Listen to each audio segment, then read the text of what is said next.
Light fresh food from Chef DTM here. Check this out.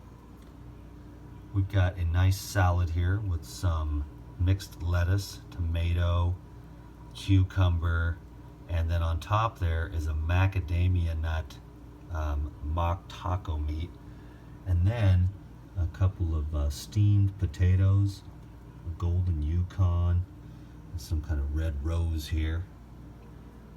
A few of those. Specialty made to order. A little bit different on that one, and that one. That one is Katya's, that one is Natea's, and that one is for Dakota. So each person gets personalized awesomeness with massive amounts of love added to it. This is actually a nice soup with some broccoli, corn, leeks, and a variety of 3 different types of heirloom underground potatoes, sweet potatoes, a white, a yellow, and a purple.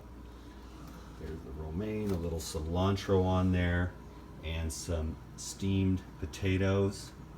And there is the soup. So, food is a great blessing. Fill it with love and get all the good fresh stuff and start from scratch. Can you dig it? Wholesome foods. Aloha.